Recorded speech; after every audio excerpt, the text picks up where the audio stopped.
കേരളത്തിൽ ഇങ്ങനെ ഒരു കാഴ്ച നിങ്ങൾ കണ്ടിട്ടുണ്ടാവില്ല കേട്ടോ. അതായത് ലിഥിയം ബാറ്ററി ഉണ്ടാക്കുന്ന ഒരു വലിയൊരു ഫാക്ടറിയിലാണ് ഞാൻ ഇപ്പൊ വന്നിരിക്കുന്നത്. ഇതിൽ ആകെ 32 സെല്ല് ലോഡ് ചെയ്യാനുള്ള ഒരു മെഷീനാണ് ഇത്. ലോഡ് ചെയ്തതിന് ശേഷം നമ്മൾ ഇതിൽ ഓൺ ആക്കിയിട്ടിട്ട് ഒരു റൂം നിറയെ ബാറ്ററി വെക്കുന്ന കാലമൊക്കെ കഴിഞ്ഞു കേട്ടോ. ഇങ്ങനെ ഒരെണ്ണം ഉണ്ടെങ്കിൽ ഇത് മതി നമുക്ക്. ബാറ്ററിയും ഇൻവെർട്ടറും കൂടി ഒറ്റ ബോക്സിനുള്ളിൽ.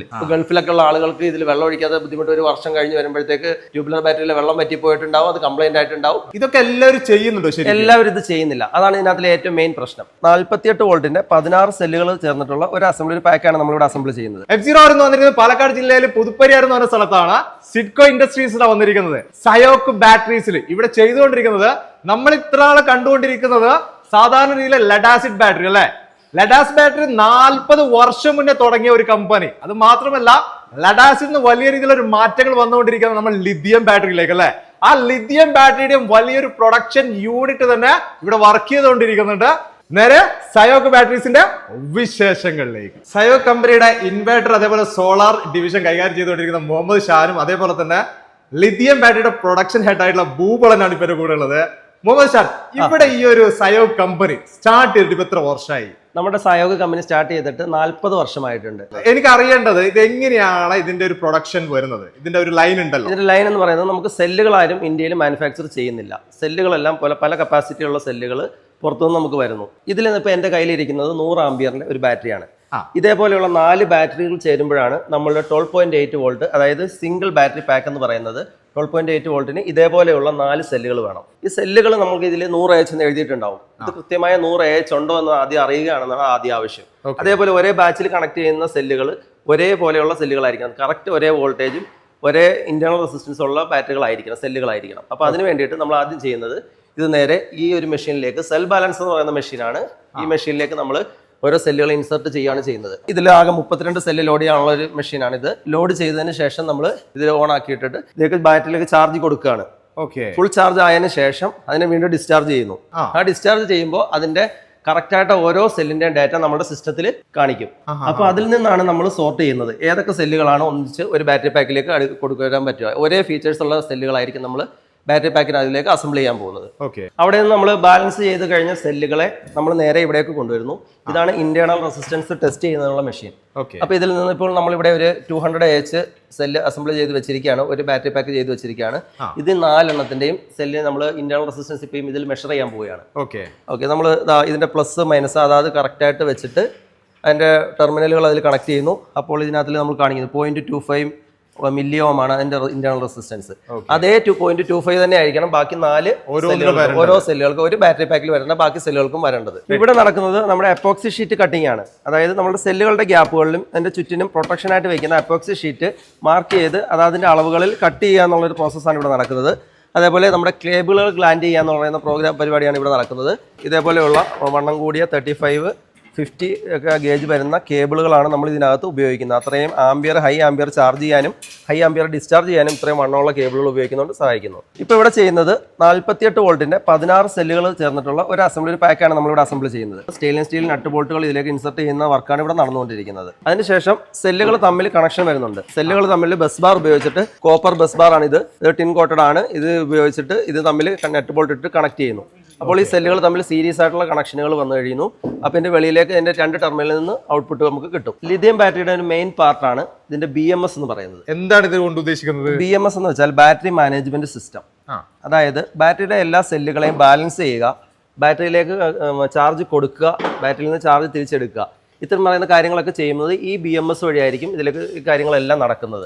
ഈ BMS വളരെ നന്നായാൽ മാത്രമേ ആ ബാറ്ററി പാക്കും നന്നാവുള്ളൂ. സെല്ലുകൾ നമ്മൾ അതിലേക്ക് ഇറക്കി വെച്ചതിന് ശേഷം പിന്നെ ചെയ്യുന്നത് എന്ന് പറയുന്നത് BMS കണക്ട് ചെയ്യുക എന്നുള്ള വർക്കാണ് ഇവിടെ നടക്കുന്നത്. നമ്മൾ അസംബിൾ ചെയ്ത ബാറ്ററിയെ നേരെ ഇങ്ങോട്ടേക്ക് കൊണ്ടുവരികയാണ് ചെയ്യുന്നത്. ഇതെന്ന് പറയുന്നത് ബാറ്ററി ഏജിംഗ് മെഷീൻ എന്നാണ് പറയുക. നമ്മൾ അസംബിൾ ചെയ്ത ബാറ്ററി പാക്കിനെ വീണ്ടും ചാർജ് ചെയ്യുന്നു, ഡിസ്ചാർജ് ചെയ്യുന്നു, വീണ്ടും ചാർജ് ചെയ്യുന്നു. കൃത്യമായിട്ട് നമുക്ക് ഇതിന്റെ എത്ര AH ഉണ്ട്, എത്ര ബാക്കപ്പ് കിട്ടും, അങ്ങനെയുള്ള കാര്യങ്ങൾ വളരെ കൃത്യമായിട്ട് നമുക്ക് അറിയാൻ പറ്റും. ഇതൊക്കെ എല്ലാവരും ചെയ്യുന്നുണ്ടോ? എല്ലാവരും ഇത് ചെയ്യുന്നില്ല. അതാണ് ഇതിനകത്തിലെ ഏറ്റവും മെയിൻ പ്രശ്നം. എല്ലാവരും ഇത് ചെയ്യുന്നില്ല എന്ന് വെച്ചാൽ ഇത്തരം മെഷീനുകളൊന്നും എല്ലാവർക്കും ഇല്ല. ചില ആളുകൾ ചെയ്യുന്ന പരിപാടി എന്ന് വെച്ചാൽ ഇത് നേരെ സെല്ല് വാങ്ങി അസംബിൾ ചെയ്തിട്ട് നേരെ ചാർജ് ചെയ്തിട്ട് നേരെ കസ്റ്റമർക്ക് കൊടുക്കുകയാണ് ചെയ്യുന്നത്. ആ. അങ്ങനെ ചെയ്യുമ്പോൾ ഒരു പ്രശ്നം എന്താണെന്ന് വെച്ച് കഴിഞ്ഞാൽ ഈ സെല്ലുകൾ കൃത്യമായ സെല്ലുകൾ ബാലൻസിങ്ങിന് ആവുന്നുണ്ടാവില്ല, ഇതിൽ കൃത്യമായ കപ്പാസിറ്റി ഇതിനുണ്ടാവില്ല. അങ്ങനെ സംഭവിക്കുമ്പോൾ അതിന്റെ ലൈഫ് കുറയുന്നു, പെട്ടെന്ന് കംപ്ലൈന്റ് വരാൻ ചാൻസ് ഉണ്ട്. ഇത് ഈ ഒരു ചെക്കിംഗ് ഒക്കെ നടക്കുമ്പോൾ തന്നെ നിങ്ങൾക്ക് മനസ്സിലാവില്ല ഇത് എത്ര കാലം നമ്മുടെ നിൽക്കുമെന്നുള്ളത്. സിസ്റ്റത്തിൽ കൃത്യമായിട്ട് അത് മോണിറ്റർ ചെയ്യാൻ പറ്റും. നമുക്ക് ഇതിനകത്തിൽ എന്തെങ്കിലും സെല്ലുകൾക്ക് പിന്നീട് വീണ്ടും പ്രശ്നങ്ങളുണ്ടോ എന്നുള്ളത് അങ്ങനെ പല സ്റ്റേജ് ചെക്കിംഗ് കഴിഞ്ഞിട്ടാണ് സയോഗ് നമുക്ക് ഇത് കസ്റ്റമറിലേക്ക് നമുക്ക് എത്തിക്കുന്നത്. ഇപ്പോൾ ഇവിടെ ചെയ്യുന്നത് മെറ്റൽ ക്യാബിനകത്തേക്ക് ഇറക്കി വെച്ചു, അതിന്റെ BMSകളും അതിന്റെ കണക്ടറുകളുടെ കണക്ഷനുകളെല്ലാം നമ്മളിവിടെ കൊടുക്കുന്നു. ഇത് കൊടുത്തതിന് ശേഷം ഡിസ്പ്ലേ കണക്ട് ചെയ്യുന്നു. അതെല്ലാം ചെയ്തതിന് ശേഷം കവർ ഇട്ട് ഇത് ക്ലോസ് ചെയ്യാന്നുള്ളതാണ് നമ്മൾ ചെയ്യാൻ പോകുന്നത്. ഓക്കെ, ഇത് ഏകദേശം എല്ലാം കംപ്ലീറ്റ് എല്ലാ ഫിറ്റിംഗ്സും കഴിഞ്ഞു അല്ലേ? എല്ലാ ഫിറ്റിംഗ്സുകളും കഴിഞ്ഞു. അപ്പൊ ഇതിന് ഓരോന്നിനും ഓരോ സൈസിനനുസരിച്ചിട്ടാണ് ഇതിന്റെ ഒരു വലിപ്പം വരുന്നത് അല്ലേ? അതെ. ഇത് നമ്മൾ 51.2 എന്ന് പറയുന്ന പാരലൽ ഓപ്ഷൻ, അതായത് ഇതിന്റെ മുകളിലേക്ക് നമുക്ക് ഒരു ബാറ്ററിയും കൂടെ അധികമായി വെക്കണമെന്നുണ്ടെങ്കിൽ, ഒരു കുറച്ചുകൂടി ബാക്കപ്പ് വേണമെന്നുണ്ടെങ്കിൽ ഒരു ബാറ്ററിയും കൂടെ അധികമായിട്ട് നമുക്ക് ഇതിലേക്ക് കണക്ട് ചെയ്യാം.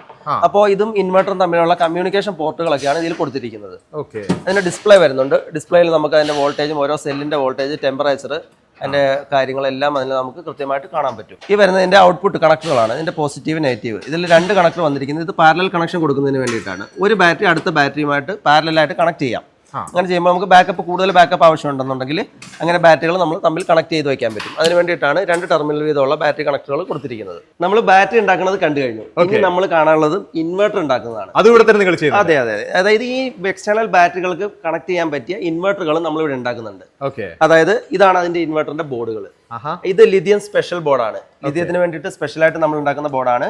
ഇതാണ് നമുക്ക് വളരെ ഫാസ്റ്റ് ആയിട്ട് നമുക്ക് ചാർജ് ചെയ്യാം. 25 ആംപിയർ വരെ ഇതിൽ നിന്ന് ചാർജ് നമുക്ക് ബാറ്ററിയിലേക്ക് കൊടുക്കാൻ പറ്റും. ക്യാബിനിലേക്ക് നമ്മൾ ട്രാൻസ്ഫോമർ അസംബിൾ ചെയ്യുന്നു. ട്രാൻസ്ഫോമർ അസംബിൾ ചെയ്യുന്നതിന് ശേഷം അതിലേക്ക് നമ്മൾ എൻ്റെ ബോർഡ് ഫിക്സ് ചെയ്യുന്നു. ബോർഡ് ഫിക്സ് ചെയ്യുന്നതിന് ശേഷം പിന്നെ അതിനകത്തിലേക്ക് വരുന്നത് ഫാൻ കണക്ട് ചെയ്യുകയാണ്. അത് കൂളിങ്ങിന് വേണ്ടിയിട്ടുള്ള ഫാൻ നമ്മൾ കണക്ട് ചെയ്യുന്നുണ്ട്. അത് കഴിഞ്ഞതിന് ശേഷം വയറിംഗ് സെക്ഷൻ ആണ് നമ്മളിവിടെ നടക്കുന്നത്. ഈ വയറിംഗ് സെക്ഷൻ ചെയ്തതിന് ശേഷം നമ്മൾ നേരെ ടെസ്റ്റിങ്ങിന് അങ്ങോട്ടൊക്കെ കൊണ്ടുപോവുകയാണ്. ഇവിടെയാണ് നമ്മൾ ഇൻവെർട്ടറുകൾ ടെസ്റ്റ് ചെയ്യുന്നത്. ഇവിടെയാണ് നമ്മുടെ എൻ്റെ ഔട്ട്പുട്ട് വോൾട്ടേജ്, ഇതിലേക്ക് വേണമെയുള്ള ചാർജിങ് ആംബിയർ, മറ്റു കാര്യങ്ങൾ, എൻ്റെ ഡിസ്പ്ലേ ഉള്ള പാരാമീറ്റേഴ്സുകൾ, ലോ ബാറ്ററി, ഹൈ കട്ട്, അങ്ങനെയുള്ള മറ്റു കാര്യങ്ങളെല്ലാം നമ്മൾ ടെസ്റ്റ് ചെയ്യുന്നത് ഇവിടെയാണ്. അപ്പോൾ നമ്മുടെ പ്രൊഡക്ഷൻ നമ്മൾ കണ്ടു കഴിഞ്ഞു. ഇനി നമ്മുടെ ഫൈനൽ പ്രോഡക്റ്റുകളൊക്കെ ഒന്ന് കാണാം. അതൊക്കെ ഇവിടെ കാണുന്നത് അല്ലേ? അതെ. ഇത് 100 AH 12.8ന്റെ ബാറ്ററിയാണ്. അതായത് നമ്മുടെ 150 AH ട്യൂബുലർ ബാറ്ററിയുടെ അതേ ബാക്കപ്പ് കിട്ടുന്ന ബാറ്ററിയാണ് ലിഥിയം ബാറ്ററിയിലെ 100 AH എന്ന് പറയുന്ന ഈ മോഡൽ. അതിന്റെ തന്നെ തൊട്ടടുത്ത മോഡലാണ് 24 വോൾട്ട് 100 AH തന്നെ 24 വോൾട്ട് അല്ലെങ്കിൽ 25.6 എന്ന് പറയുന്ന സീരീസ്. അതായത് 2 ട്യൂബുലർ ബാറ്ററി വെക്കുന്നതിന് പകരമായിട്ട് ഇത്രയും ചെറിയ ഒരു ബാറ്ററി മതിയാവും, ഒരു കുഞ്ഞ് ബോക്സ് മതിയാവും. ഇത് നമുക്ക് ഭിത്തിയിൽ വേണമെന്നുണ്ടെങ്കിൽ ഭിത്തിയിൽ വെക്കാം, നമുക്ക് തറയിൽ വെക്കണമെന്നുണ്ടെങ്കിൽ തറയിൽ വെക്കാം. ഏത് രീതിയിലും നമുക്ക് ഇത് കണക്ട് ചെയ്യാം. അടുത്ത മോഡൽ എന്ന് പറയുന്നത് നമ്മുടെ 48 വോൾട്ട് സീരീസ് അല്ലെങ്കിൽ 51.2 എന്ന് പറയുന്ന series. 4 tubular battery 150 AHന്റെ 4 tubular battery വെക്കുന്നതിന് പകരമായിട്ട് ഈ ഒരു ബോക്സ് മതിയാവും. ഇതിൽ നമുക്ക് ഡിസ്പ്ലേ ഉണ്ട്, ബ്ലൂടൂത്ത് വഴി കണക്ടിവിറ്റി വഴി നമുക്ക് അറിയാൻ പറ്റും. 5 വർഷത്തെ ഓൺസൈറ്റ് വാറണ്ടി നമുക്ക് ഇതിന് കിട്ടുന്നുണ്ട്. ഇതിന്റെ ഏറ്റവും വലിയൊരു പ്രത്യേകത എന്ന് പറയുന്നത് നമ്മൾ ചെറിയൊരു സ്പേസ്, അതെ, വളരെ കുറഞ്ഞ സ്പേസേ നമുക്ക് വേണ്ടി വരുന്നുള്ളൂ, മെയിൻ്റനൻസ് വേണ്ടി വരുന്നില്ല എന്നുള്ളതാണ്. ഇത് നമ്മൾ വെച്ച് കഴിഞ്ഞ് കഴിഞ്ഞാൽ പിന്നെ ഈ ഭാഗം നമ്മൾ നോക്കണ്ട, എനിക്ക് വെള്ളം ഒഴിക്കണം എന്നുള്ള ബുദ്ധിമുട്ടൊന്നുമില്ല. ഇപ്പോൾ ഗൾഫിലൊക്കെ ഉള്ള ആളുകൾക്ക് ഇതിൽ വെള്ളം ഒഴിക്കാതെ ബുദ്ധിമുട്ട്, ഒരു വർഷം കഴിഞ്ഞ് വരുമ്പോഴത്തേക്ക് ട്യൂബുലർ ബാറ്ററിയിൽ വെള്ളം പറ്റിപ്പോയിട്ടുണ്ടാവും, അത് കംപ്ലൈന്റ് ആയിട്ടുണ്ടാവും. ആ ഒരു പ്രശ്നങ്ങളൊന്നും നമുക്ക് ഇതിന് ഉണ്ടാവില്ല. അടുത്തായിട്ട് നമ്മൾ കാണുന്നത് ഇൻബിൽറ്റ് ഇൻവെർട്ടർ ആണ്. അതായത് ബാറ്ററിയും ഇൻവെർട്ടറും കൂടി ഒറ്റ ബോക്സിനുള്ളിൽ, രണ്ടും കൂടി ഇതിൽ ഒന്നിലാണ്. അതെ. അതായത് ഇതിന്റെ അടിയിൽ ബാറ്ററി ഉണ്ടാവും, ഇതിൽ ഇൻവെർട്ടർ ഉണ്ടാവും. ഇത് നമുക്ക് വാൾ മൗണ്ട് ചെയ്യാൻ പറ്റുന്ന ടൈപ്പാണ്. അതെ. ഇത് നമുക്ക് വാൾ മൗണ്ട് ചെയ്യാൻ പറ്റും. അടിയിൽ ബുഷ് ഉണ്ട്, തറയിൽ വെക്കണമെങ്കിൽ തറയിലും വെക്കാം. ഇതിലേക്ക് നമുക്ക് സോളാർ കണക്ട് ചെയ്യണമെന്നുണ്ടെങ്കിൽ എക്സ്റ്റേണൽ 2 ടെർമിനൽ നമ്മൾ കൊടുത്തിട്ടുണ്ട്. അപ്പോൾ സോളാർ ചാർജറിന്റെ MPPT ചാർജറിന്റെ കണക്ഷൻ കൊണ്ടുവന്ന് നമുക്ക് ഇതിലേക്ക് കണക്ട് ചെയ്യാൻ പറ്റും. അടുത്തത് 24 വോൾട്ട് മോഡൽ. അതായത് 2 150 AH ബാറ്ററി, ട്യൂബുലർ ബാറ്ററിയാണ് ഇതിനുള്ളിൽ വെച്ചിരിക്കുന്നത് സങ്കല്പിക്കുക. അതായത് ആ രീതിയിലാണ് ഇതിൽ നമ്മൾ സെറ്റ് ചെയ്തിരിക്കുന്നത്. 100 AHന്റെ 2500 VA എന്ന് പറയുന്ന മോഡലാണ് നമ്മൾ ഇതിനകത്ത് വരുന്നത്. ഇതിനകത്ത് നമുക്ക് മോട്ടർ, ഫ്രിഡ്ജ്, വാഷിംഗ് മെഷീൻ, ഒരു വീട്ടിലെ അത്യാവശ്യം പവർ ലോഡുകളെല്ലാം നമുക്ക് വർക്ക് ചെയ്യിപ്പിക്കാൻ പറ്റും. ഇത് നമ്മളുടെ ലിഥിയം ബാറ്ററി സ്പെഷ്യൽ ഇൻവെർട്ടർ ആണ്. 25 ആംപിയർ വരെ നമുക്ക് ഈ ബാറ്ററിയിലേക്ക് ചാർജ് കൊടുക്കാൻ പറ്റുന്ന ഇൻവെർട്ടറുകളാണ് ഈ മോഡൽ ഇൻവെർട്ടർ. അതെ. സാധാ ഇൻവെർട്ടർ അല്ല, ലിഥിയം ബാറ്ററി സ്പെഷ്യലായിട്ട് നമ്മൾ ഉണ്ടാക്കിയ ഇൻവെർട്ടർ ആണ്. അടുത്തത് MPPT ചാർജ് കൺട്രോളർ ആണ്. അതായത് സോളാർ പാനൽ വെച്ചിട്ട് ബാറ്ററി ചാർജ് ചെയ്യാൻ ഉപയോഗിക്കുന്ന charge controller, MPPT charge controller എന്നാണ് പറയുന്നത്. പിന്നെ നമുക്കുള്ളത് സോളാർ ഓൺ ഗ്രിഡിൽ ഉപയോഗിക്കുന്ന AC/DB, അതിൻ്റെ DC/DB, അതിൻ്റെ ടെസ്റ്റഡ് മീറ്ററുകൾ, KCBയിലേക്ക് കൊടുക്കാൻ ആവശ്യമായ ബൈ ഡയറക്ഷൻ മീറ്ററും യൂണി ഡയറക്ഷൻ മീറ്ററുകളും നമുക്ക് അവൈലബിൾ ആണ്. അതേപോലെ തന്നെ നമ്മുടെ ഒരു മെയിൻ പ്രോഡക്റ്റ് ആണ് സോളാർ ഓൺ ഗ്രിഡ് ഇൻവെർട്ടറുകൾ. ഇത് 5 കിലോവാട്ടിൻ്റെ ഇൻവെർട്ടർ ആണ്. 8 കിലോവാട്ടും 10 കിലോവാട്ടും ഈ മോഡലാണ് നമുക്ക് വരുന്നത്. അടുത്താണ് ബസ് എന്ന് പറയാം. അതായത് നമ്മുടെ ബാറ്ററികൾ, കുറേ ബാറ്ററികൾ ഇങ്ങനെ നിരത്തി വെക്കുന്നതിന് പകരമായിട്ട് ഒരു അലമാര പോലെ ബാറ്ററികളെ അടുക്കി നമുക്ക് റാക്കായിട്ട് സൂക്ഷിക്കാൻ പറ്റും. ഇതൊക്കെ ഇതിന്റെ ഉള്ളിലേക്ക് പോകും. അതായത് ബാറ്ററി സെല്ല് നമ്മൾ ഇതേപോലെ ഓരോരോ ബാറ്ററി പാക്കുകൾ ഇതിൽ അടുക്കി വെക്കാം. അങ്ങനെ 16 ബാറ്ററി വരെ അടുക്കി വെക്കാവുന്ന സിസ്റ്റം നമ്മുടെ കയ്യിൽ അവൈലബിൾ ആണ്. വലിയതല്ലേ? അതെ. ഒരു വലിയ ഫാക്ടറി വർക്ക് ചെയ്യുന്നതിന്, വലിയൊരു ഹോസ്പിറ്റലിൽ വർക്ക് ചെയ്യുന്നതിന്, നമ്മൾ നേരത്തെ UPS ഓൺലൈൻ UPSകളൊക്കെ വർക്ക് ചെയ്യുന്നതിന് കുറെ ട്യൂബുലർ ബാറ്ററികൾ ഒരു റൂം ഫുള്ള് വേണ്ടി വന്നിരുന്നു. ആ സ്ഥാനത്ത് നമുക്ക് വളരെ കുറഞ്ഞ സ്ഥലം മാത്രമേ കൺസ്യൂം ചെയ്യുള്ളൂ. കാണാൻ നല്ലൊരു അതെ കാണാൻ നല്ലൊരു ഭംഗിയാണ്. നമുക്ക് ഇതിന് വീലുണ്ട്, അങ്ങോട്ടും ഇങ്ങോട്ടേക്കൊക്കെ നീക്കാൻ പറ്റും. ഇതില് സീരീസ് കണക്ഷനും പാരലൽ കണക്ഷനുകളും നമുക്ക് ഇതിനകത്ത് ചെയ്യാൻ പറ്റും. അപ്പൊ നമ്മൾ ലിഥിയം ബാറ്ററിയുടെ വിശേഷങ്ങളും ഫാക്ടറിയുടെ മറ്റു കാര്യങ്ങളും നമ്മൾ കണ്ടു കഴിഞ്ഞു. നമ്മൾ 40 വർഷം മുമ്പ് ആരംഭിച്ച ലെഡ് ആസിഡ് ബാറ്ററിയുടെ ഫാക്ടറി ഇപ്പോഴും വളരെ നന്നായിട്ട് നമുക്ക് പ്രവർത്തിക്കുന്നുണ്ട്. അതെ, വളരെ ഗംഭീരമായിട്ട് നടക്കുന്നുണ്ട്. അതായത് ലെഡ് ബാർ കൊണ്ടുവന്നിട്ട് ഫർണസിലിട്ട് ഉരുക്കിയിട്ട് പ്ലേറ്റുകൾ ഉണ്ടാക്കുന്നുണ്ട്. നെഗറ്റീവും പോസിറ്റീവും പ്ലേറ്റുകൾ ഉണ്ടാക്കുന്നുണ്ട്. അതായത് തുടക്കം മുതലുള്ള ലെഡ് ആസിഡ് എങ്ങനെ ഒരു ബാറ്ററി നിർമ്മിക്കുന്നു, ഇതിലുള്ള എല്ലാ പ്രോസസിംഗ് രീതി ഇവിടെ നടക്കുന്നു. അതെ, എല്ലാ കാര്യങ്ങളും നമ്മൾ, അതായത് A to Z ഒരു ബാറ്ററി ഉണ്ടാക്കുന്ന മുഴുവൻ കാര്യങ്ങളും നമ്മൾ ഇവിടെ തന്നെയാണ് ചെയ്യുന്നത്. ബാറ്ററികൾ ഉണ്ടാക്കുന്നത് മാത്രമല്ല, അതിന്റെ കൃത്യമായ ടെസ്റ്റിങ്ങും അതിനുള്ള കൃത്യമായ സർവീസും മറ്റു കാര്യങ്ങളും എല്ലാം നമ്മൾ ചെയ്യുന്നുണ്ട്. സയോക്ക് ബാറ്ററീസിന്റെ ചെയർമാൻ ആയിട്ടുള്ള കൊയാക്കയും അതേപോലെ തന്നെ മാനേജിംഗ് ഡയറക്ടർ ആയിട്ടുള്ള നൗഫൽക്കാണ് ഇപ്പം കൂടെ ഉള്ളത്. നൗഫൽക്ക, ഈ ഒരു സയോക്കിന്റെ സ്റ്റാർട്ടിങ് എങ്ങനെയായിരുന്നു ഉണ്ടായിരുന്നത് ശരിക്കും? ഇതിന്റെ സ്റ്റാർട്ടിങ് എന്ന് പറയുന്നത് അന്ന് ഒരു 80കളിലൊക്കെ ഞങ്ങൾക്ക് ആദ്യമായിട്ട് ഓട്ടോമൊബൈൽസ് തുടങ്ങി. അന്ന് കാലത്തൊക്കെ ഈ ബാറ്ററി ഉണ്ടാക്കുക എന്ന് പറഞ്ഞാൽ വർക്ക്ഷോപ്പുകളിലൊക്കെ ഉണ്ടാക്കിയിരുന്നു. അപ്പൊ ഞങ്ങൾ സെല്ല് എടുത്തിട്ട് ഈ വർക്ക്ഷോപ്പുകളിൽ കൊടുക്കായിരുന്നു. അങ്ങനെ അതിലൊരു വലിയ ലോട്ടിൽ ഇങ്ങനെ കംപ്ലൈന്റ് വന്നു.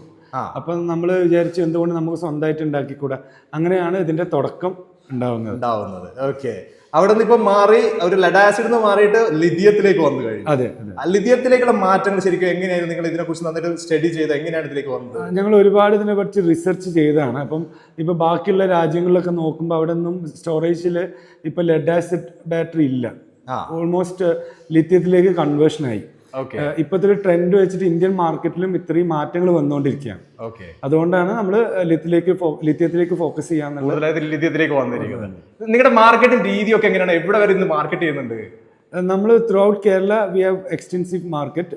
അതുപോലെ തന്നെ കർണാടക, തമിഴ്നാടും ഈ കഴിഞ്ഞ വർഷം തൊട്ട് നമ്മൾ സ്റ്റാർട്ട് ചെയ്തിട്ടുണ്ട്. പുതിയ ഡിസ്ട്രിബ്യൂട്ടേഴ്സ് ഒക്കെ വരികയാണെങ്കിൽ അവർക്കൊക്കെ കൊടുക്കാൻ സാധ്യതയുണ്ടോ? തീർച്ചയായിട്ടും കൊടുക്കും. നമ്മൾ ഇപ്പോൾ ഓൾറെഡി ഡീലർ ഡിസ്ട്രിബ്യൂട്ടർ ഇല്ലാത്ത സ്ഥലങ്ങളിലാണെങ്കിൽ തീർച്ചയായിട്ടും നമ്മൾ കൊടുക്കും. ഫൈനലായിട്ട് എനിക്ക് അറിയേണ്ടത് നിങ്ങളുടെ പ്രൈസ് റേഞ്ച് ആണ്. എങ്ങനെയാണ് നിങ്ങളുടെ പ്രൈസ് റേഞ്ച് ഒക്കെ വരുന്നത്?